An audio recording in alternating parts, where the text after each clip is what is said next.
శ్రీకృష్ణ పరబ్రహ్మణే నమః. శ్రీ సద్గురు పరమాత్మనే నమః. సర్వమహర్షిభ్యో నమః. నిష్కామ కర్మయోగ పద్ధతిని అనుష్ఠించని వారికి కలుగు హానిని వివరించుచున్నారు.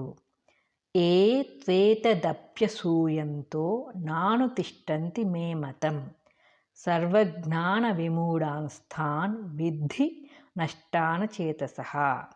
ఎవరు నా ఈ అభిప్రాయమును ఆధ్యాత్మ మార్గమును నిష్కామ కర్మయోగ పద్ధతిని ద్వేషించువారై అనుసరింపకనుందురో అట్టి వారిని బుద్ధిహీనులుగాను బొత్తిగా జ్ఞానము లేని వారినిగాను చెడిపోయిన వారినిగాను ఎరుగుము.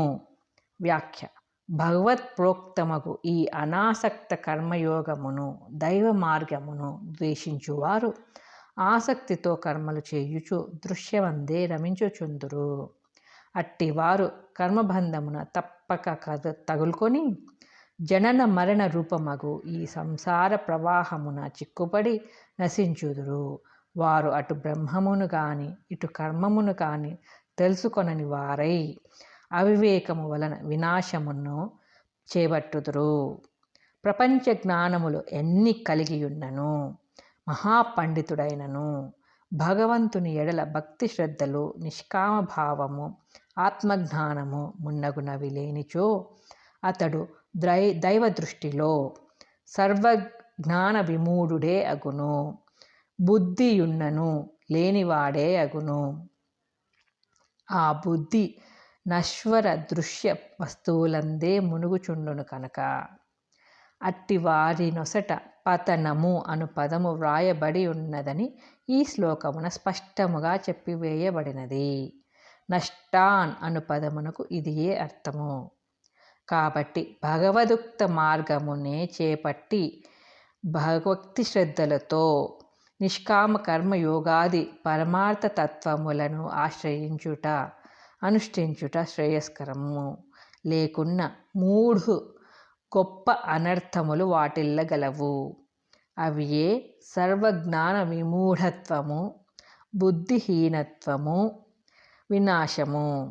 ప్రశ్న: భగవానుడు బోధించిన ఈ పరమార్థ తత్వమును అనుసరింపని వానికి ద్వేషించు వానికి కలుగు దుర్గతులెవ్వియో వివరింపుడు.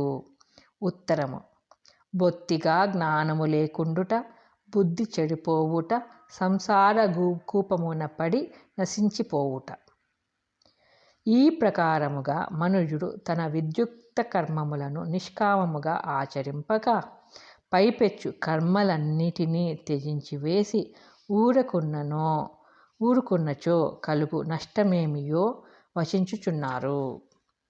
సదృశం చేష్టతే స్వస్యాః ప్రకృతేర్జ్ఞానవానపి ప్రకృతిం యాంతి భూతాని నిగ్రహః కిం కరిష్యతి. జ్ఞానవంతుడైనను శాస్త్ర పాండిత్యము లేక లౌకిక జ్ఞానము కలవాడైనను తన ప్రకృతికి జన్మాంతర సంస్కారము వలన కలుగు స్వభావమునకు అనుగుణమనే ప్రవర్తించుచున్నాడు. ప్రాణులు తమ ప్రకృతిని అనుసరించియే నడుచుచున్నవి కావున ఇక నిగ్రహము ఏమి చేయగలదు? వ్యాఖ్య: ఇచ్చట జ్ఞానవానపి అను పదమునకు శాస్త్ర పాండిత్యము, లౌకిక విద్యలు మాత్రము కలవాడని అర్థము. అనుభవము కల పూర్ణజ్ఞాని కాదు. ఎంతటి మహాపండితుడైనను శాస్త్ర జ్ఞానము కలవాడైనను తన ప్రకృతికి పూర్వజన్మ సంస్కారమునకు అనుగుణ్యముగానే ప్రవర్తించుచున్నాడు. ఇక సామాన్యుల విషయమై వేరుగా చెప్పవలెనా అని భావము. ఇచ్చోట పూర్వ సంస్కారము యొక్క ప్రాబల్యమును వచించుటయే ప్రధానోద్దేశ్యము.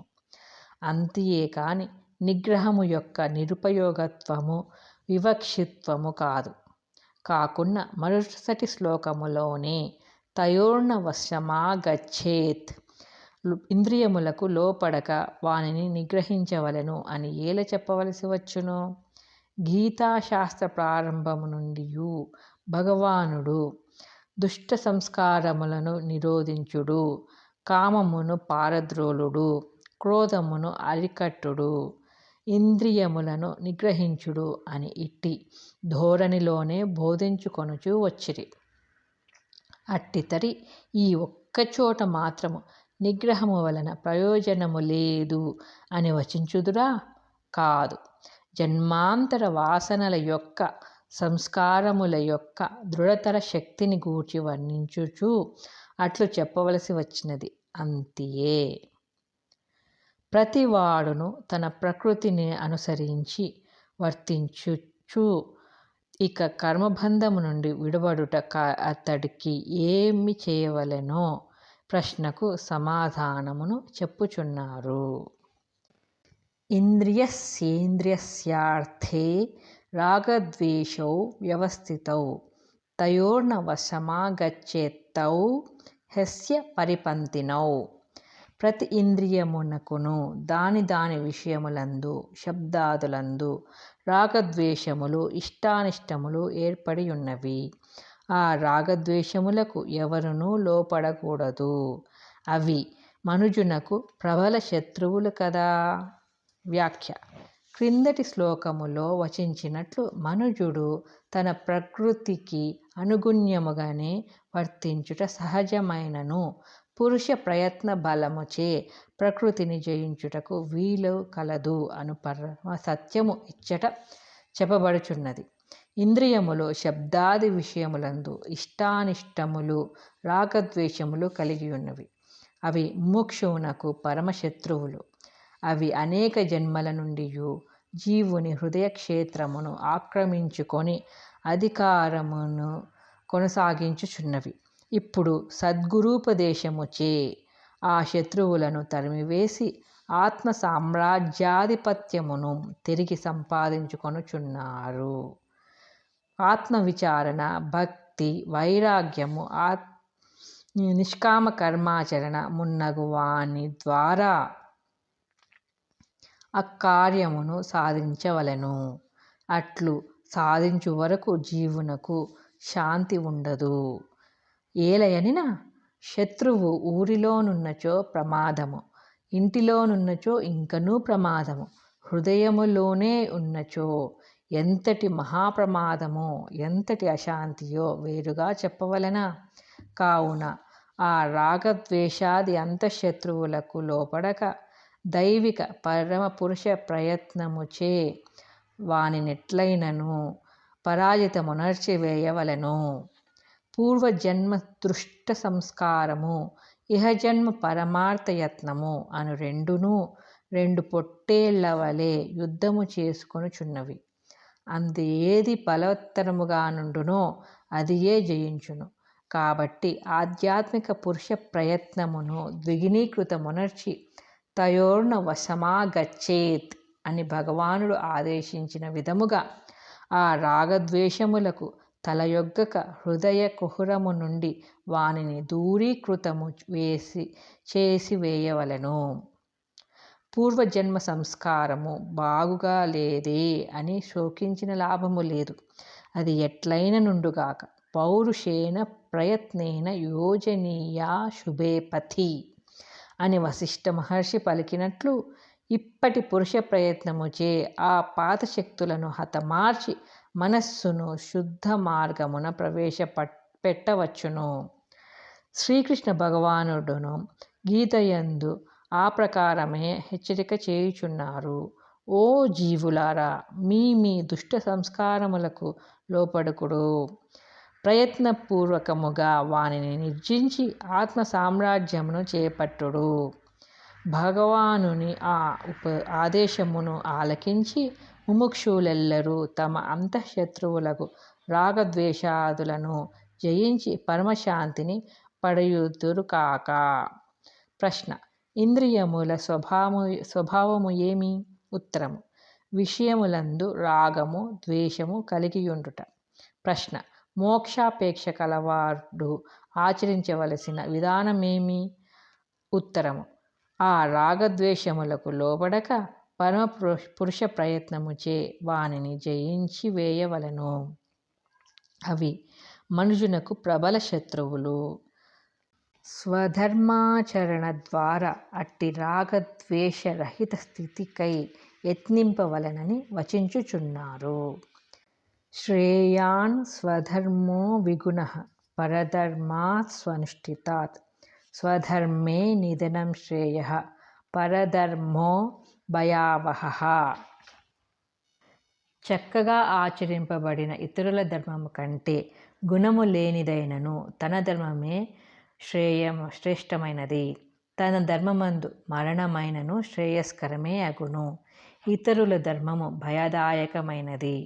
వ్యాఖ్య: అర్జునుడు క్షత్రియుడు కావున యుద్ధము చేయుట అతని ధర్మము. దానిని వదిలివేసి మరి ఒకని ధర్మమును స్వీకరించుట ఉత్తమము కాదు.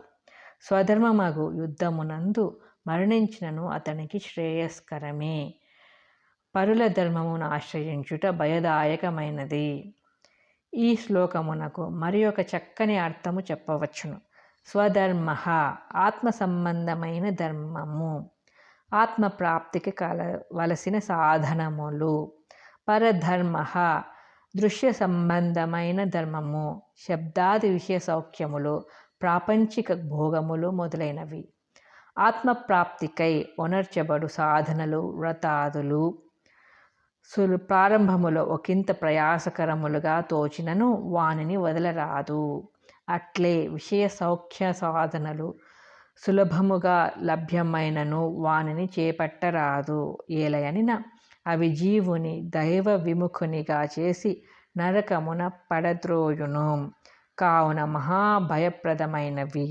అందుచే ముముక్షువు వాని జోలికి పోక ఆత్మధర్మములందు, సదాచారములందు, వ్రతనిష్ఠాదులందు ప్రీతిని కొని వానినే ఆశ్రయించవలెను. మాయ పలు విధముల జీవుని మోసగించును. పరమార్థ సాధనలను ప్రారంభమున విగుణముగా ప్రయాసగా తోపింపచేయును. సంసార సౌఖ్యములను సుగుణముగా సులభతరముగా తోపింపచేయును. సాధకుడు ఈ విషయమున కడు జాగరూకుడై ఉండి కష్టముగా తోచినను తన పరమార్థ సాధనను, వ్రతనిష్టను ఏమాత్రము సడలింపక చూడవలెను. ఒకవేళ స్వాత్మ ధర్మాచరణమందు, వ్రతపాలనయందు మధ్యలో చావు తటస్థించినను అది శ్రేయస్కరమే అగును. బాధలు సంభవించినను అవి మంచి కొరకే అగును. అచంచల నిష్ఠతో, ధైర్యముతో, పట్టుదలతో తన ఆత్మసాధనను కొనసాగించినచో అచిరకాలములో పరమానంద రూప లక్ష్యమును పడయగలుగును. కావున ఎంత విగుణముగా తోచినను స్వాత్మధర్మమును విడనాడవలదనియు, ఎంత సుగుణముగా తోచినను దృశ్యధర్మమును గ్రహించరాదనియు భగవానుడు ఈ శ్లోకమున ఉద్బోధించుచున్నారు. సాధన కాలమున ఇట్టి ధైర్యోత్పాదక వచనములను ముముక్షువులు మరలా మరలా స్మరించుచు ముందుకు పోవలయును. స్వధర్మ పరధర్మములో ఏది శ్రేయస్కరమైనది ఎందువలన? ఉత్తరము: కష్టముగా తోచినను స్వధర్మమే మేలైనది. సుఖముగా తోచినను పరధర్మము భయానకమైనది. స్వధర్మము ఉన్నతిని కలుగచేయును. స్వధర్మ పాలన మధ్యమున ఒకవేళ మరణము తటస్థించినను అది జీవునకు శ్రేయస్కరమే అగును.